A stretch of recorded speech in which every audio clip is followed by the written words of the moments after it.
But yini socialism? Wonke esandleni asenamuntu.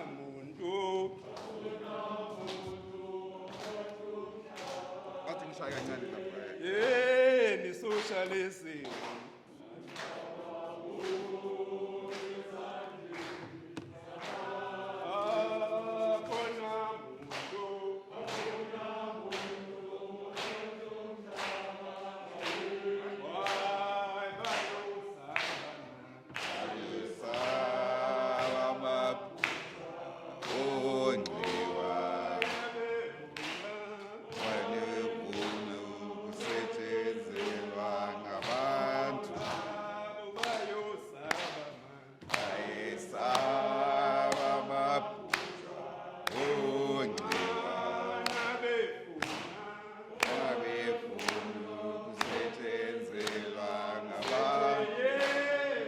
Amandla.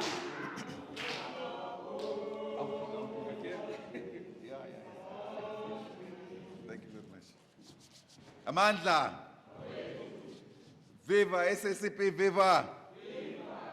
Viva ANC, viva. Viva COSATU, viva. Viva SANCO, viva. Long live the Alliance, long live. Viva the Young Communist League, viva. Viva the ANC Youth League, viva. Viva the ANC Women's League, viva. Viva SASCO, viva. Viva COSAS, viva. Forward to socialism, forward. No, thank you very much, Comrade Chair. Comrade Mne, the provincial leadership of our party led by Comrade Benson, our provincial secretary, and members of our officials, Comrade Sonwabile, Comrade Masonwabe, and once again, Maso, condolences on the loss of your father, who could not make the funeral at the time that it took place. But once we take this opportunity to express our solidarity. And to all our people and comrades who have passed on over the last few days, we extend our condolences to them and their families. Comrade Nomi Kondlo from the ANC, thanks very much for your input and reaffirmation of our alliance. Comrade Melvin, the Provincial Secretary of COSATU, thank you very much for your message. I've seen our Provincial Treasurer. I mentioned the officials. I didn't see him earlier when I arrived. My apologies, Mkenimafa. I think it's not here or not here. So I mustn't make this mistake and leave our party officials in this recognition. Melvin, we were together yesterday at the picket for the transformation of the police services and in the fight against crime and corruption in our country, but especially here in the Western Cape, and to confront through the might of our organization against the extortionist industry that has emerged quite strongly in this province. And we welcome once more your commitment to working together with us going forward. Comrade Tozi from Sanko, thanks for your message again, and also for the time you spent with Dora Tamana. Much appreciated. Comrades, we are here to begin a process to prepare centenary celebrations of our party. Our party is turning 100 years in July on the 30th of July. We have rolled out activities across the country to begin this process within the framework and limitations of COVID-19 regulations. And I'm glad that you have arranged this hybrid process, Comrade Benson. And we take this opportunity as well to greet our comrades on the other platforms.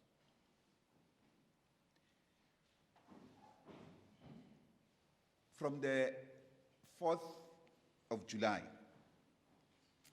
our General Secretary will lead a process to officially launch our centenary campaign and celebrations here in Cape Town, where the Communist Party was founded. We'll visit the place where few comrades came together to set up the foundation of the Communist Party in South Africa.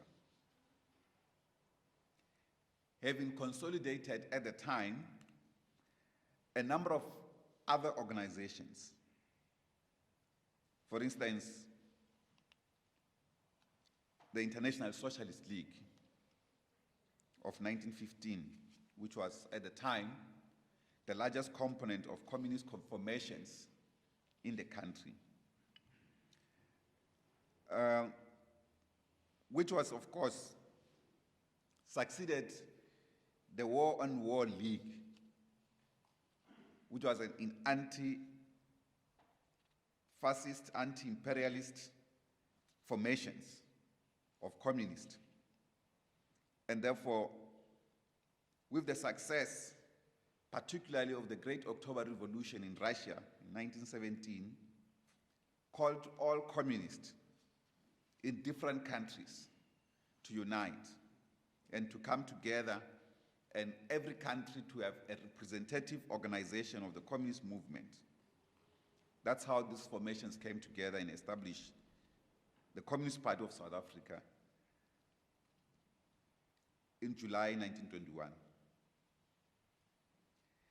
The anti-imperialist stance, that time of the imperialist war, launched against our people worldwide by corporate states who took children of the working class to the front line to die for the riches of the few, to die for the control of few countries, to control the world at their expense. Communists across the world stood up against that. It is therefore very important to locate this historical task of the Communist Party into the current state of world affairs. In other words, international realities governing our struggles must look into the state of the balance of forces of the world between, on the one hand, corporate states or bourgeois state, and the working class on the other hand.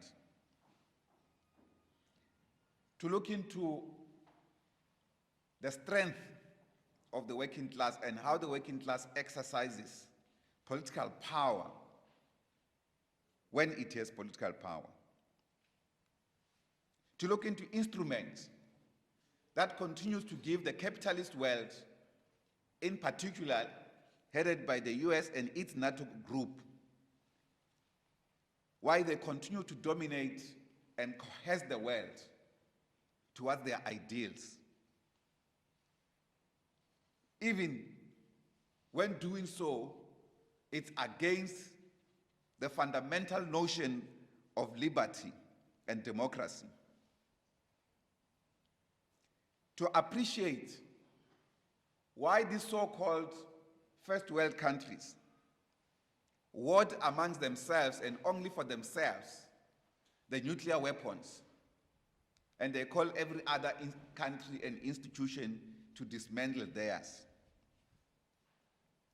we call for total dismantling of the nuclear weapons, that no single country should retain some because of their capacity to destroy the world and all life on earth.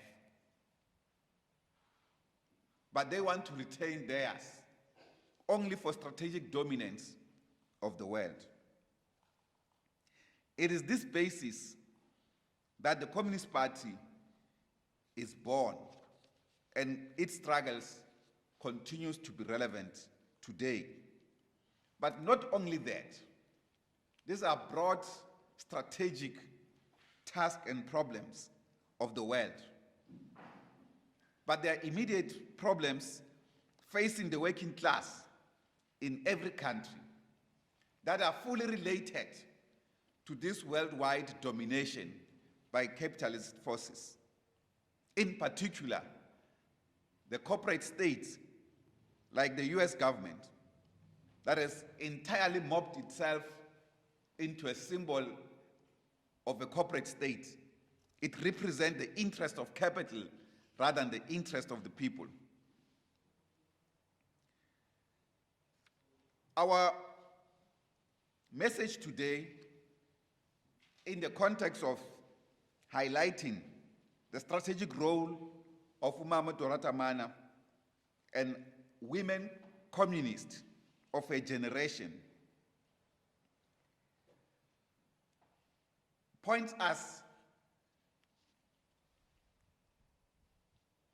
to the actions that we need to take, like Comrade Nomi was indicating, concrete actions that we need to take as people to meet the obligations of humanity. Dora Tamana worked amongst our people.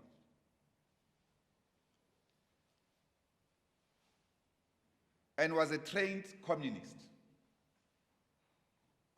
One thing that communists must appreciate as we celebrate our centenary is to also deal with this erasure of communist activism, particularly in the Congress movement.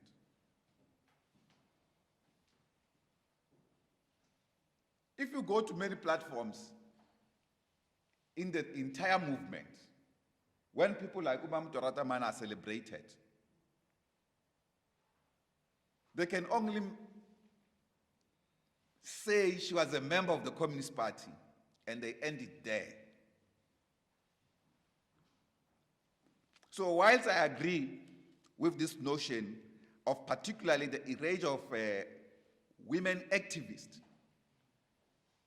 I think we should also deal with this question of the erasure of communist activism within the Congress movement in particular. The Communist Party, particularly in the 1940s, in which Comrade Dora Tamana was quite active, had reached what we call its golden era. It's the period that the Communist Party became a major threat to bourgeois interests in South Africa and had the future of the majority of our people in its hands. And this future threatened white privilege in South Africa.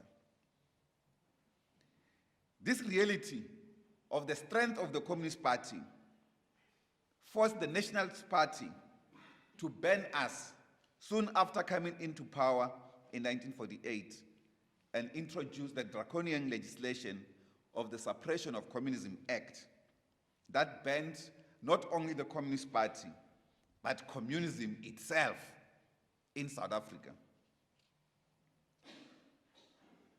And of course, that legislation was later renamed the Internal Security Act in 1976. This was legislation used to deal with all activists against the apartheid government. But this generation of the Communist Party was far ahead of its time.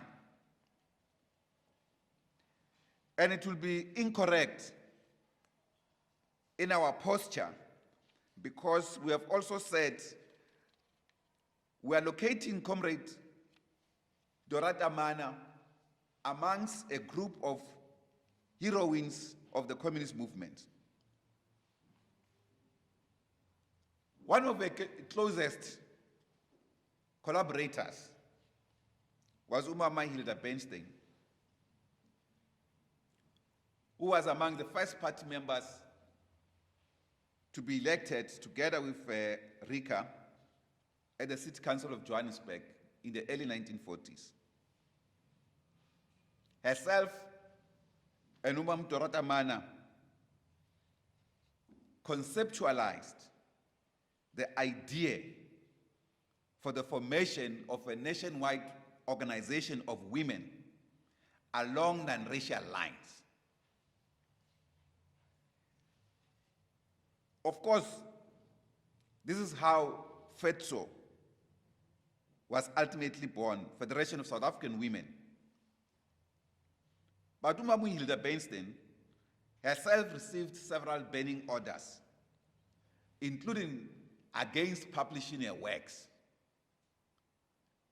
In fact, if we want to deeply understand better the role of Dora Tamana, we need to read the writings of Hilda Bernstein on women's struggles, as well as on specific tasks that Tamana executed on behalf of our movement. There's also Sophie Williams Dubrain, Aunt Sophie, who's still alive, one of the few surviving organizers of the 1956 march to the UN building to confront Ustredo.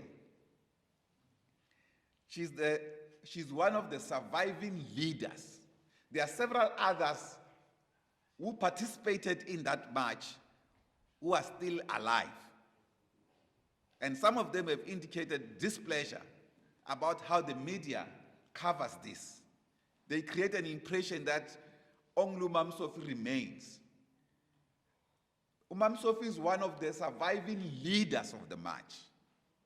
But there are other major participants and leaders from different regions of South Africa at that time who participated and were at the march.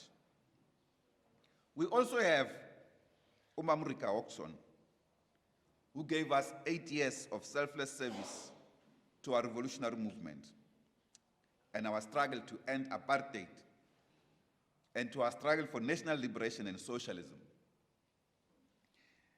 As I indicated, she, together with Rika, with Hilda Bernstein, were band peasants at the time of the Congress movement, but were members of the Johannesburg City Council, and at the time of the Congress of the People, they were banned in 1955 and observed the proceedings of the Freedom Charter from the house of one Indian man who was known to Rika alongside Kliptown. And Hilda at the time, we were told, was heavily pregnant. And yet, they tried ways and means to see the Congress of the People. These were communist women band, and they organized the Congress of the People. I think it's also important to say, I'll mention a few other women communists who surrounded Dora Tamana to understand not only her influence and role, but the role of communist women who must be fully celebrated. Today, we need women and men to face the resurgence of the strength of capital and opportunist capital that is weakening bourgeois states or bourgeois democratic states like our state. Our state is a bourgeois democratic state. It may be led by progressives. Monopoly capital is gaining strength. And in its rampant form, despite the devastating COVID-19 health-driven crisis of economy and as well as social and political crisis, monopoly capital is intimidating governments. The remodeling of the 1920s European system of the construction of corporate state is taking shape at a faster pace. And weak governments are capitulating to monopoly capital. This is one of the central threats to our revolution today.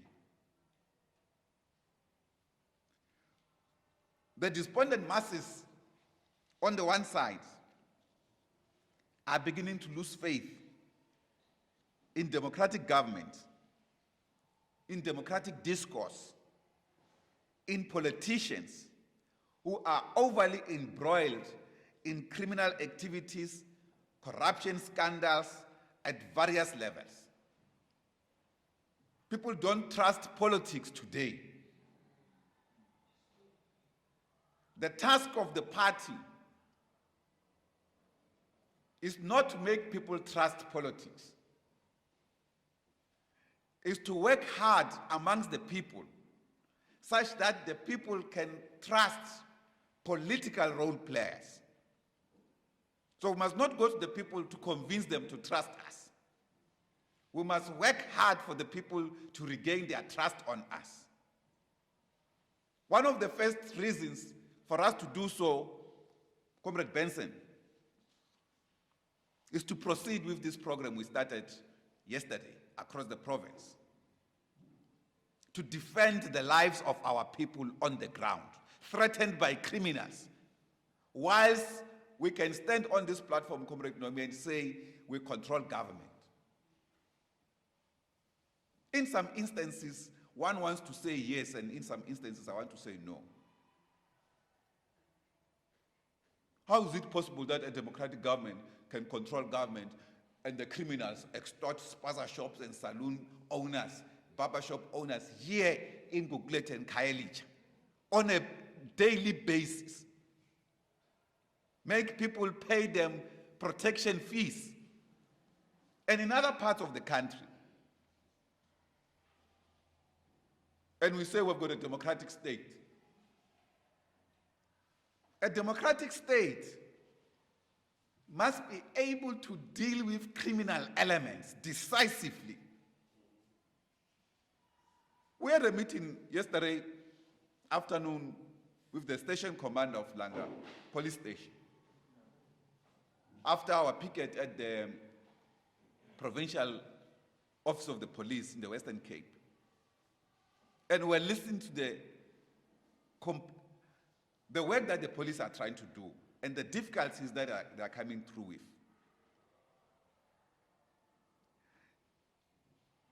We must organize ourselves. That program, Comrade Benson, is not a program for elections.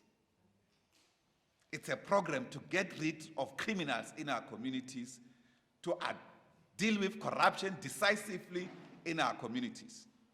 If the people will vote for our movement because of the actions that we are doing in our communities, the better. But we must continue with that program. It's a fundamental and very important program. Therefore, we must take a responsibility as communists to revive the integrity of political struggles, the legitimacy of politics, and deepen our collective appreciation of revolutionary struggles of our people that liberated us from the statute apartheid and accorded us an important opportunity to lead transformation of our country into a united, democratic, non-racial, non-sexist, and prosperous society, free of exploitation of another human being by the other. Comrade Sops, I've used this word that freed our people from statute apartheid deliberately. And I want you and your team to look into this matter.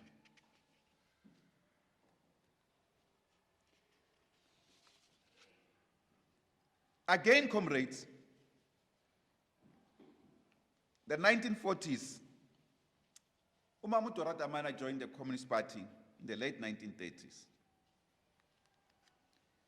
and will become one of the most important members of our party in the 40s. At that time, I've spoken at length or briefly about Umamurika Hodgson, who played a major role in many respects as well, particularly in organizing the defense aid of our comrades who were arrested in the treason trial. Then we also have Ruth First, who was the secretary of our Young Communist League, a journalist, an editor, a revolutionary intellectual. Together with both Ulrika, they were part of the treason trialist of 1956. I don't know whether it's fate, but I can say that Umamrika was married to Comrade Jack Hodgson, or Ruth was married to Comrade Joe Slovo. The women of that time also had a good choice about the men they were marrying. They were not just marrying any other man. As you know, Ulrika Hodgson and Jack is the man that trained Nelson Mandela how to shoot. The explosion in the early formation of Umkhonto weSizwe, they were experimenting that together with Comrade Jack. It is important, comrades, to notice that during that period, the party had important organs, its media institutions. Ruth First was one of those who led one of our newspapers at the Johannesburg offices of The Guardian. The party newspapers were used as the mobilizing tools of our communities. And that is why people like Dora Tamana and her generation, they could not move around without party literature. Now the party literature, including their literature, it's available online. People have got gadgets. There are new instruments of production that are taking shape at a faster pace. This information is available to us. We need to utilize it effectively. It is important to note that Ruth, in a particular period, as an editor and a journalist, was part of the women, together with Comrade Joe Kabi and Harsibande, who exposed the farm labor scandals in Bethel's potato farms, where African workers were forced into work in the farms, white-owned farms, for breaking the past laws. And they were terribly punished. They exposed this scandal.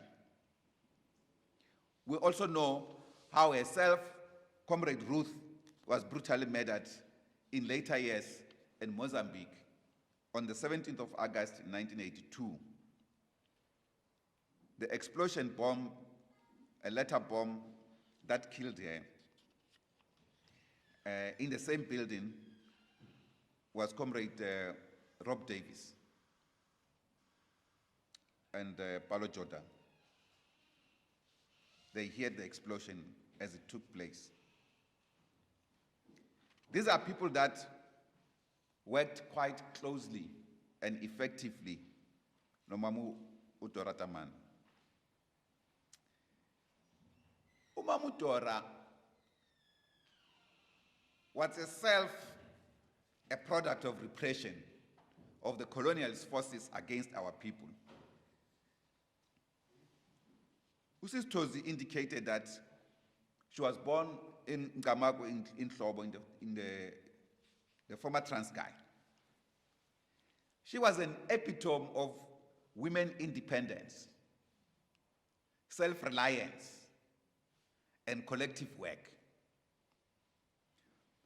Our institutional form of cooperatives in the Communist Party are dedicated to her and to a selfless service to the people.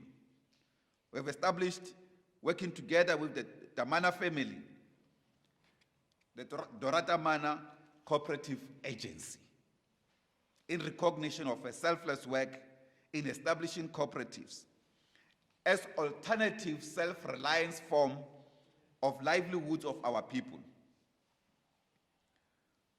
She was amongst the most and best trained cadres of our party, who understood the equal application of theory and practice and the important dialectic of each, that is, of the impact of theory into practice and practice into theory.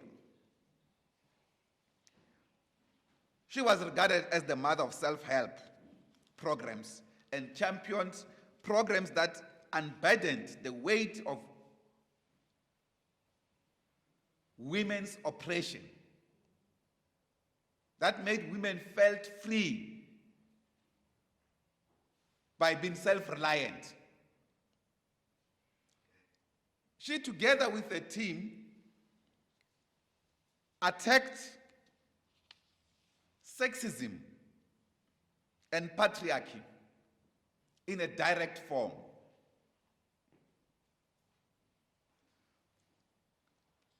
Of course, our national democratic revolution will never be complete without resolving the three interrelated contradictions of racial inequality, gender inequality, and class inequality. In other words, our commitment to fight for a non-racial society is a commitment to end racism in our society. And our commitment to fight for a non-sexist society, it's a commitment to end sexism and patriarchy in our society. And to do so, we must then deal with the historical legacy of wealth exploitation and end class exploitation in our society. In other words, you cannot fulfill the national democratic revolution without the creation of an egalitarian society in our country. An egalitarian society cannot exist alongside the capitalist system. It's impossible. It's a pipe dream. That is why communists must not make any apology for socialist orientation of the national democratic revolution. What are we afraid about? Give me one simple country in the world under capitalism where there are equal people, apart from mere assertion in statutes. In 1978, if I'm not mistaken, Fidel Castro addresses one meeting. I don't know whether it was the non-alignment movement. And he said, despite the richness in the so-called developed world, he's amazed that these countries that most advanced and developed countries, they have people sleeping under the bridges. And he said, in the whole world of the people that are sleeping under the bridges, none of them is Cuban.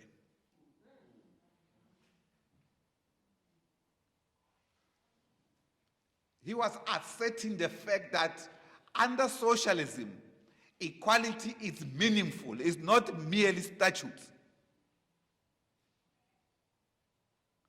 We must fight for proper equality in this country.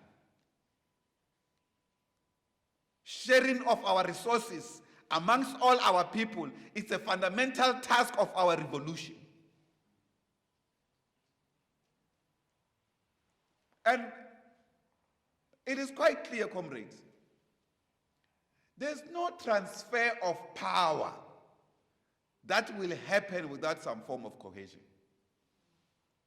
The state is an institution of cohesion, by the way, no part. But sometimes, if a revolution is led by the elite, when they are in power, they get satisfied with the status quo.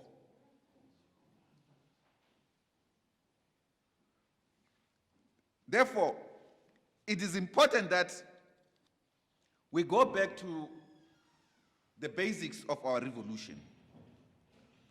Because when Dora Tamana and a group of comrades were attacking directly patriarchy within the party, they dealt with it head on. Women of the party. And they were frustrated that women in the Congress movement were satisfied sometimes, in general, with coming together, sharing their problems, and going back home to the same abusers. They said, no, it ends here. Here in the party, women must do things differently. And when you arrive at a meeting of these women, they looked in your eye and they said, Mfazi, ungathi awulalanga kakuhle nje. Kwenze njani pha endlini? Because they helped each other also to resolve social problems. And they confronted men in the party who were still patriarchal. And they liberated them in doing so. They didn't disrespect them. They liberated them. Dora Tamana helped to set up creches and nursery schools for children and organize women to help each other and look after children of working women. This program must be continued. I do know of one of the nursery schools in her honor that is still functioning. But there are several other things that they did that we can replicate. For instance, she helped to organize the food banks to feed the poor and manage feeding schemes for the poor and their children. And she led in the establishment of cooperatives. In the Blowflake settlement, she led women to set up even schools.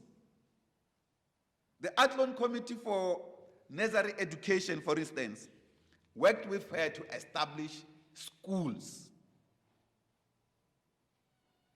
How was it possible that she was able to make all of these things? Because she had no money. She used the power of organization, the power of the collective, the power of solidarity and empathy. With that, they were able to respond to the social crisis facing our people. Today, instead of changing the system, our revolution is trapped in a crisis of social reproduction. In other words, instead of changing the capitalist system that breeds oppression continually, we have joined the system. That is why we continue to produce squatter camps We continue to produce unemployed people. We have got a bourgeois government that doesn't listen to progressive ideas. The government don't listen. Senior government officials, sometimes they are a major embarrassment in this country. They can't plan nothing.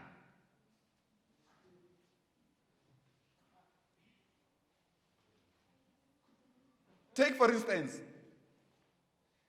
how some parts of the world are functioning. Go to the Middle East as an example. You see the people there have got what I call 24-hour economy. We presented these ideas at the Presidential Job Summit in Johannesburg as the labor constituents of Nedlec.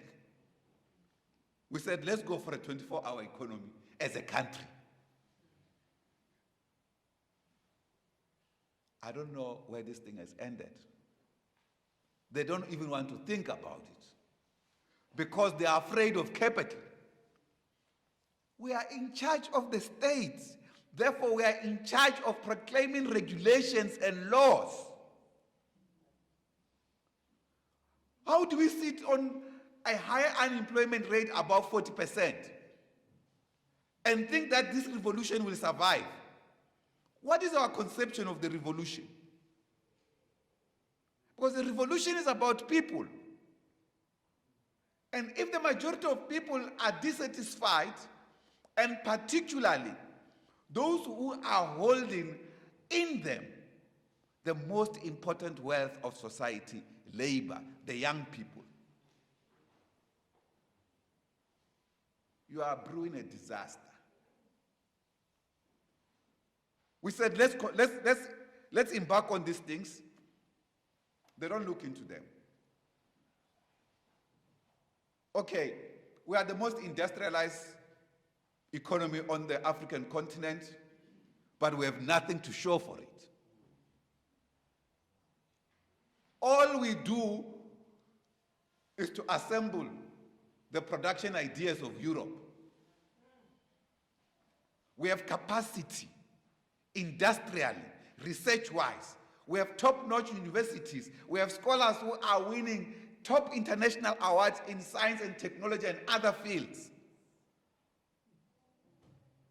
And yet we remain attached to the tail strings of Europe. The Communist Party, Comrade Benson, must place these questions directly on the table. And comrades in COSATU must join this particular program. To meet the basic needs of a society, that society's economy must be structured in such a way that it responds to those. We can't respond to the productive needs of America or of Europe at the expense of our people in this country. Understanding a globalizing world in terms of production capacity and so forth, but the fundamental things must focus on the needs of our people. If communists place ideas on the table that are rejected without alternative scientific evidence, they have no basis, Comrade Benson.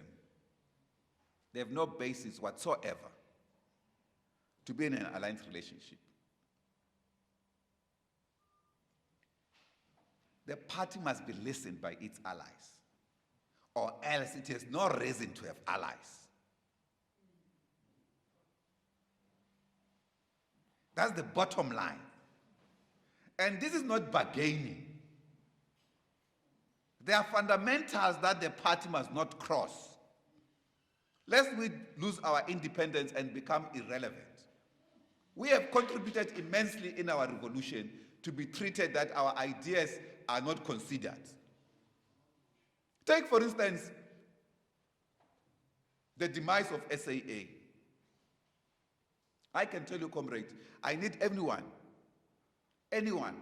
in government, from the minister to the president, anyone in government, to come and sit with me on a public debate about SAA. will leave them completely naked.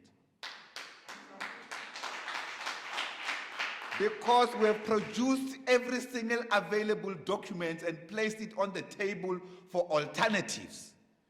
In fact, the alternative was to build a super airline. The president actually expressed this word himself as we're putting the alternatives on the table.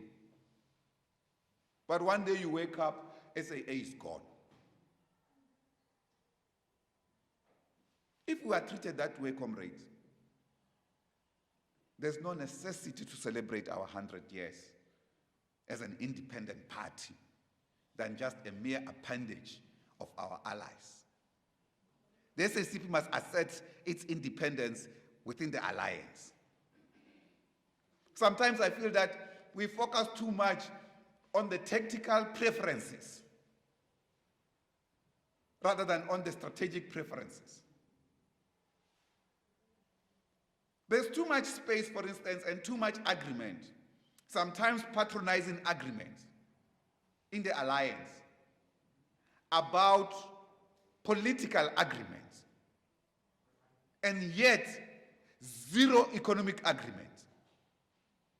Then what's the use? Because we communists have been taught politics is concentrated economics.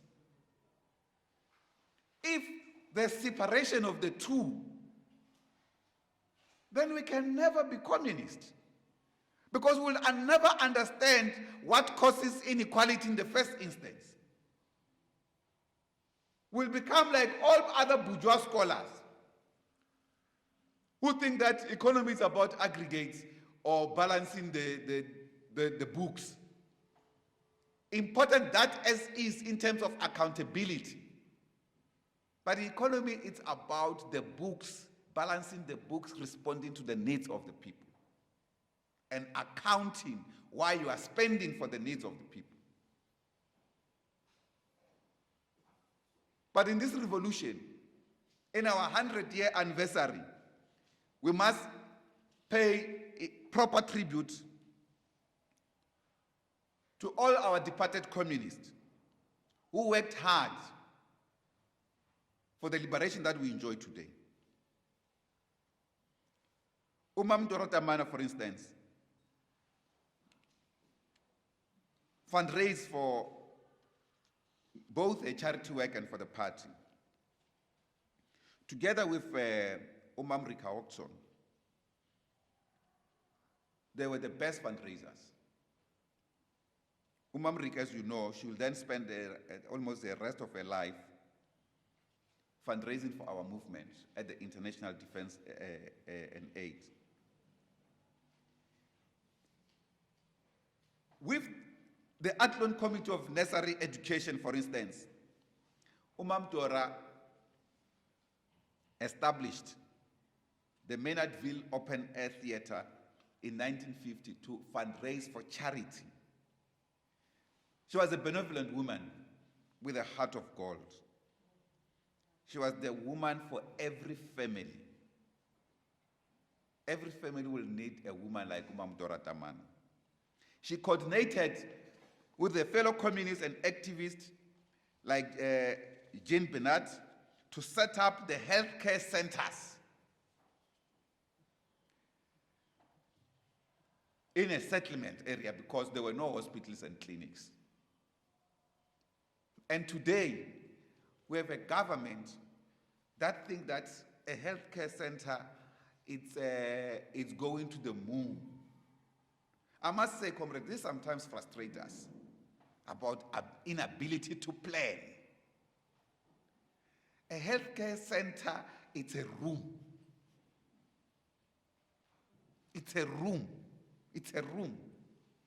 When you go for a doctor's consultation, you enter a room. There's nothing special about that, really. Some equipment's there and there. But in our case, we are conceptualizing every other thing as too expensive, unnecessarily so. To build institutions of learning, universities. At that job summit, for instance, we said, I confronted Comrade Naledi Pandor, who was Minister of Higher Education at the time. I said to her, of course I was representing the community constituency. But I didn't stop being a member of the Communist Party even at the time. I said to her, you know, Mam Pando, I used to tell Comrade Blade, before he was removed by Zuma as minister at the time, that we need to build more universities. Then I said to her that day, I've changed my mind. Because they kept on telling me that they don't have enough money. I said, I've changed my mind. We have enough universities. We tell most of our high schools in the townships as high schools by day, universities by night. But if you implement the 24-hour economy, you have got enough 3 shifts in a day where you can locate different sets of schooling, even in one institution. Because university is not just the building, but why this country with so much resources? I stayed in Uganda, for instance. I've seen one of the prestigious universities, Makerere University. By material building, it can't compete with many of our high schools. We have to get rid of this thinking that to set up something, we must have this bureaucratic notion. I don't understand these senior government officials and their thinking. Then we can create institutions across the country precisely because people think we must wait for some money to come to build this other institution. It will take 10 years and so forth. And even, I don't understand why when you are establishing an institution, you wait for the official opening.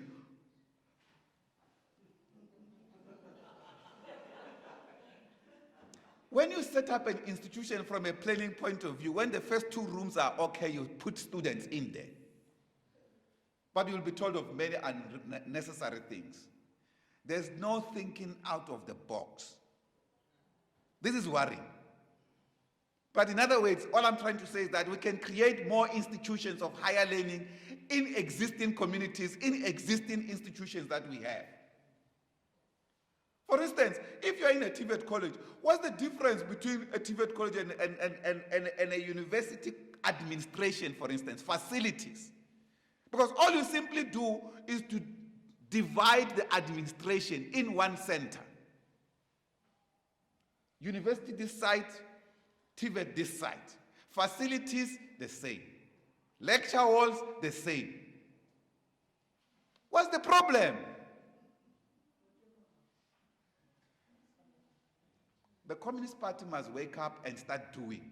When we start doing, Comrade Benson, we ourselves will experience an ability to move forward so that we don't just become complainants. We will have the ability to move forward in doing, in the experience of doing. Because Dora Tamana in the 40s, she set up different schools. She set up health centers. She set up creches. She set up sewing centers. She set up cooperatives. And yet we are taking too long to learn from her. Maybe we're suffering from patriarchy. It's an example of a woman that we don't want to accept. But in any case, the challenges of today is to replicate many Dora Tamanas in our movement, to revive a spirit of self-reliance, and to build cooperatives to fight hunger in our communities, to fight disease and capitalist exploitation of our communities. We need our structures, therefore, in this regard, and their associated organizations, to create fronts. Because Dora Tamana was a leading proponent of pulling together people from different origins in her communities. And she didn't care about the political party that you belong to. She pulled people together to respond to the needs of the people. So our structures must respond to that.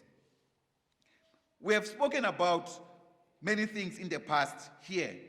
And I've seen, for instance, one of the programs on setting up our cooperatives and shops. We can't do it because of the extortion syndicates in the Western Cape. We must defeat the extortionists. That's our task. We need neighborhood watches to fight against gender-based violence and femicide in our communities, and to fight against crime in our communities, to fight gangsterism, and to fight corruption in the overall scheme of things. We need community programs to clean our areas and the environment that we live in. In a memory, we need to revive the concept of the right to work as a Communist Party. The right to work. Labor, our ability to work, is the most important wealth of human society. It's not money. When we have government and people that places money ahead of labor, you know they'll always struggle. They'll always have unending challenges. Labor is the source of production, SOPs. It's not a factor of production like bourgeois scholars say. It's the source of production, fundamental difference. The bourgeoisie want to relegate labor to a factor of production so that they can exploit it. And workers in their desperation would have no quarrel because they want to meet their next need. But labor is not a factor of production. So therefore, our appreciation of doing as the Communist Party will revive the true spirit of Dora Tamana, and we will free labor from the clutches of capitalist exploitation. People can then do for themselves. But comrades, it won't help if we in the Communist Party keep on saying it and never set up our own institutions, because we would have no monument of examples. So we need to set up our institutions, Nopa. We must continue in a memory to fight determinedly the struggle for public sector-led economy. In other words, we must reject any attempts for privatization of state-owned entities. Sometimes this movement gets a little bit schizophrenic. You have people on the one hand that say, we want to create a developmental state, democratic developmental state with capacity. And yet, they throw away instruments of developmental state, particularly industrial instruments. If you throw away your SAA into the hands of private capital, what you are dealing with, you are throwing away your role as a public sector in the field of aviation, in the field of higher technological development. For instance, we had spoken to people in government that let's also integrate and see how we can use Denel, for instance. Because Denel has aviation capacity. Denel produces cars for the military. Now, tell me really, I want to be clarified on this. I can't understand it today. How is it possible that we have a state institution that produces cars for the military and cannot produce cars for our hospitals and for government? This is madness. Absolute madness.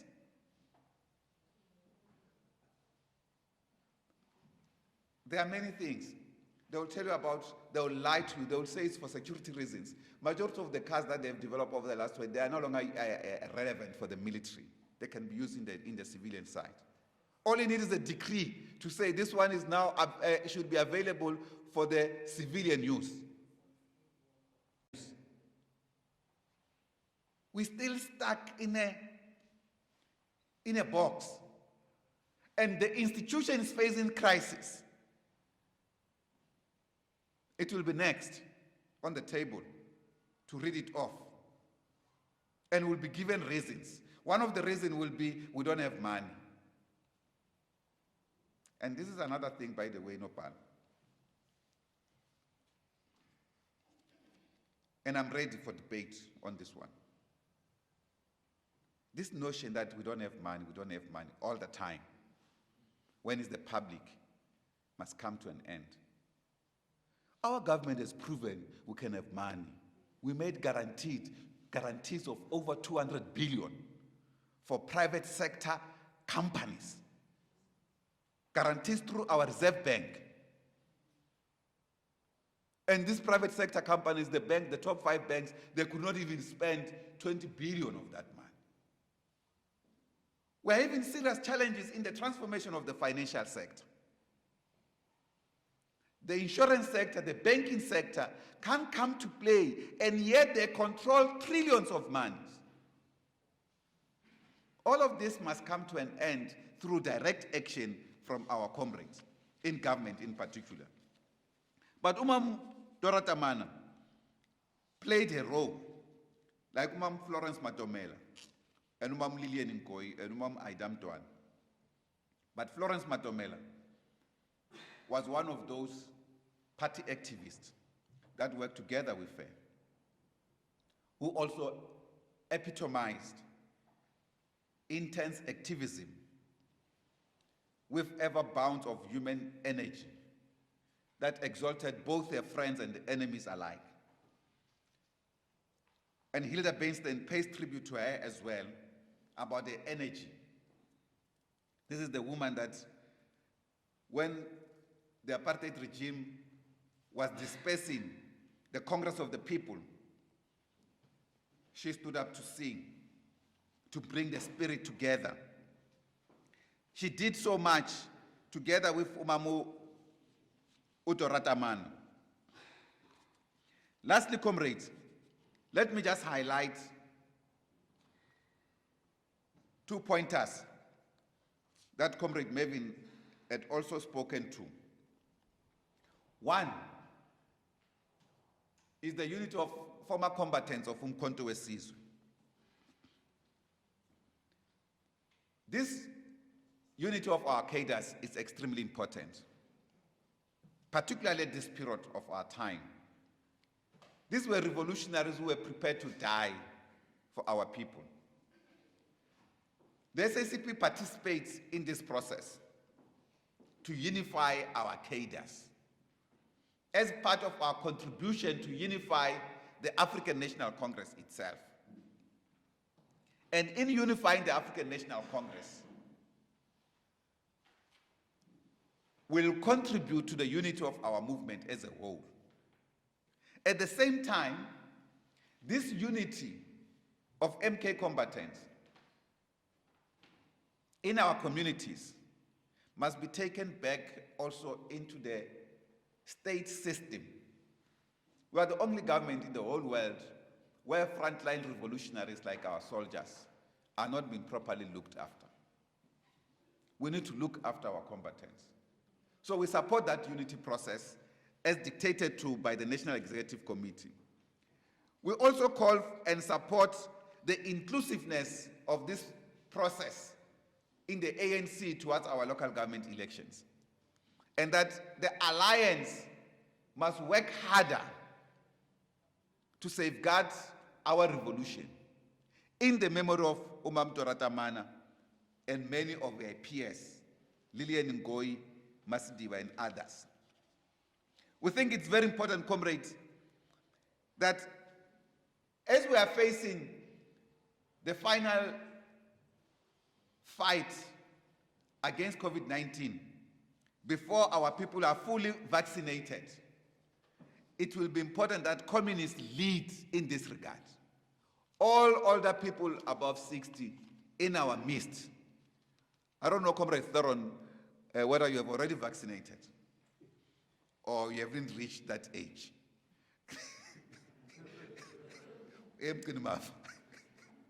Yes, we need to vaccinate, comrades. That is why we must say we have been making the calls ourselves against SAPRA. Whilst we did not participate in the activities yesterday to SAPRA, we have made those calls long ago as the Communist Party. The calls are important. SAPRA can't disregard countries that are not from the West in terms of vaccines. The Russians were the first to produce their vaccine, by the way. It's unbelievable that we're still fighting for their vaccine to be recognized. At some point they said, no, this thing is not peer-reviewed. In February, Lancet established or published the reviews of Sputnik 5. We have Sinovac. China's got several other vaccines, not just Sinovac. They've got 9 vaccines.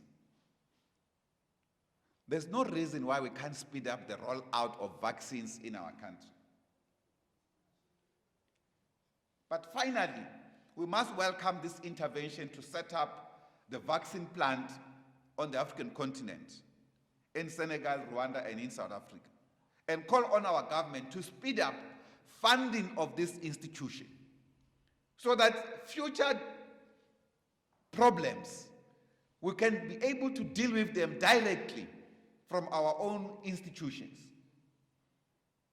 We must rebuild the capacity in the state that we have always had to produce vaccines and fight in the international space, which our government did very well, by the way, together with the government of India, to call on the world to loosen up the patent rights and the control of patent rights on vaccine production. So we must fight against what we call vaccine imperialism that is driven by the Western countries. In that way, we can then have independence to also establish other alternatives in terms of medicine. In this way, comrades, we say to our party in the province, we are rolling out our centenary celebrations. And we need the Communist Party on the ground to meet the obligations of our centenary preparations, as well as the obligations of being a communist in our communities. You have proven capabilities in this regard, but if you look at the work of Dora Tamana, Comrade Benson, we are lagging far behind. We are theorists. We don't create institutions, organic institutions of the people, not institutions only in government. We need people's institution. This is what Dora Tamana has taught us. And party women, learn something from these party women. They participated in the entirety of our movement. When Utamana finally was in the leadership of Federation of South African Women and several others, these were broad women's organizations, and they participated actively in the ANC Women's League. They were committed to rebuild the women's movement. So they were doing so not from a partisan basis, but from a broad basis of uniting women so that they can confront patriarchy, sexism, and the capitalist system that exploited them and their families. In this way, comrades, we say may an undying spirit live on, inspire more generations of young communists to follow in her footsteps. Amandla. Thank you very much.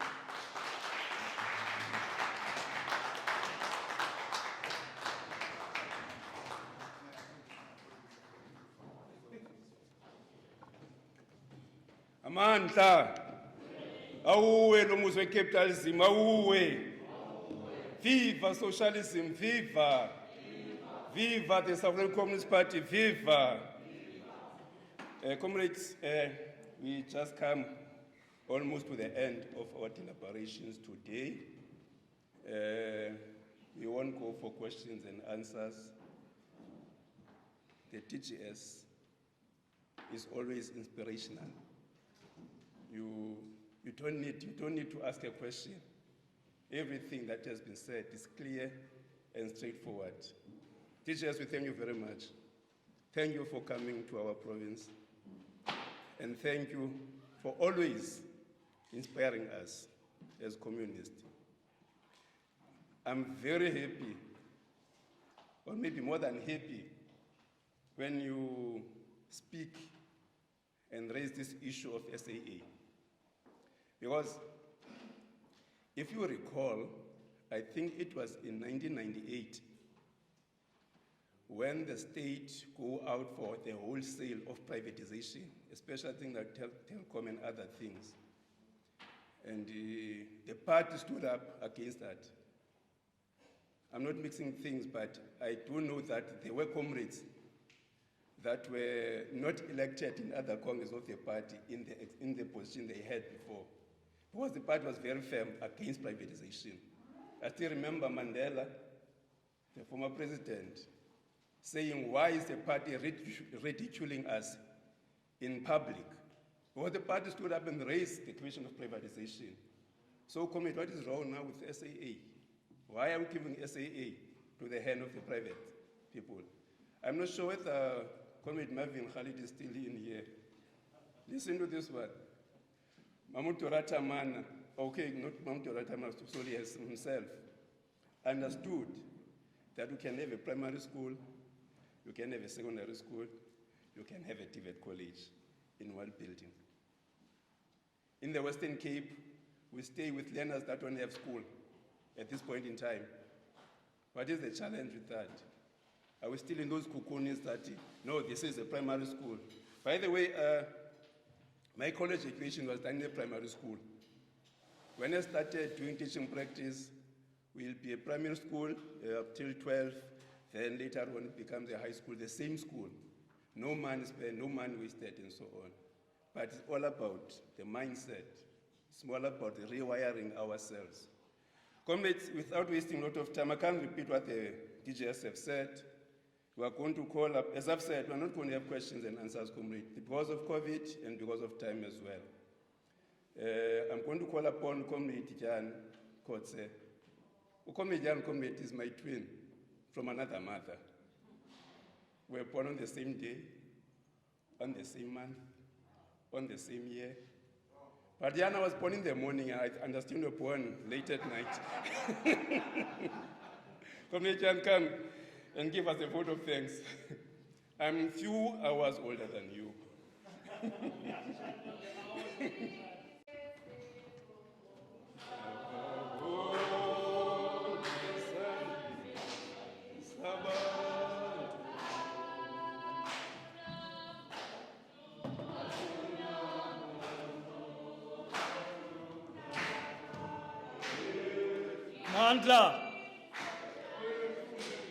Mandla. Thanks very much, Program Director. Comrade Soli, me and Mtavisi, you'll see even today, we are same jackets. Oh, so the cap over here. But I like the approach that Comrade Mtavisi said about no questions. Now, I'm not going to abuse that because I'm here for one specific reason, to give vote of thanks. But I sit there and I've listened to all the speakers and yourself, Comrade Soli. What would have Comrade Dora Tamana said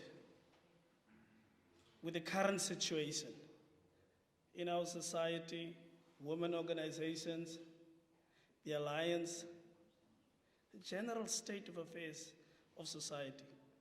I think we must discuss that at some stage, and I think you've given us a responsibility as the Communist Party to do that.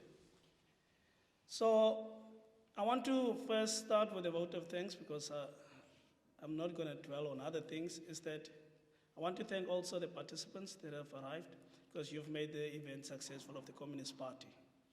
Also, other organizations and the alliance like COSATU, Comrade Melvin, Comrade Tozama.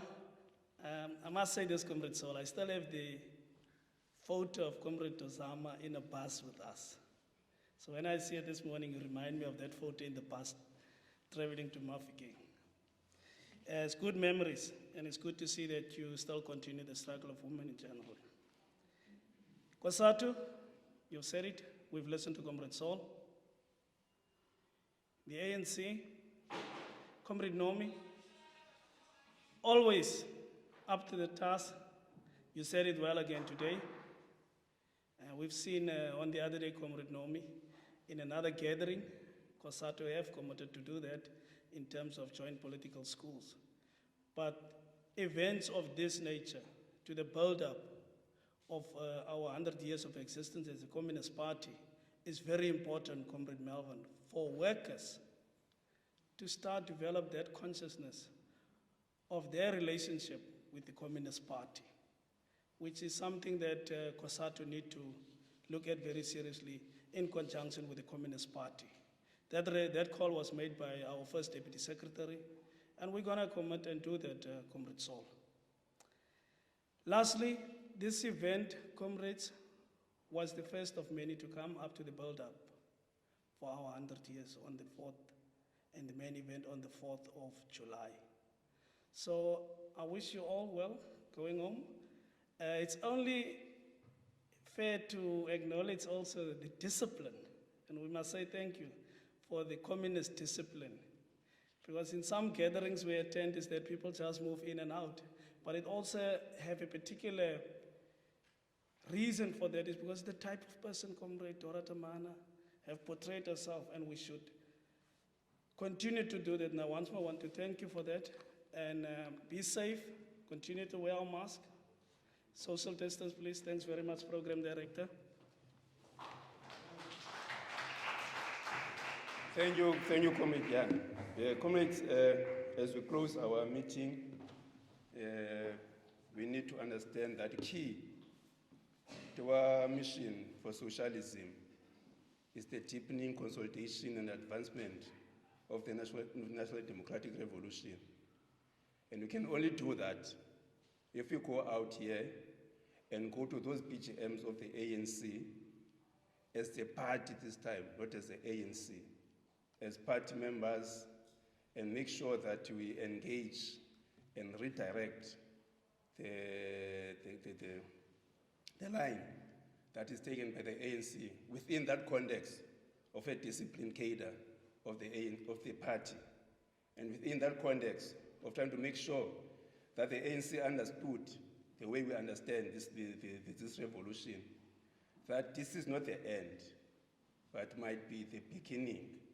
The democratic breakthrough is a springboard for us as communists toward our route to socialism. Therefore, those that are ANC members that are standing for elections, go there, commit, and make sure that we advance the struggle for the poorest of the poor. I'm not scratching anything, Komisango. But what has been observed is that when Sango gets in there, you get in Sango, a member of the ANC, Sango, a member of the UDM, Sango, a member of EFF, because Sango is more than the ANC, it's everybody that is there. I wonder how would you make sure that you don't have this mixture within this meeting of the ANC. However, the EFF member is a member of Sango. I'm not sure, but you need to look upon that contradictions out as his assistants. Comrades, the meeting remains adjourned. Amandla! Viva SACP, viva!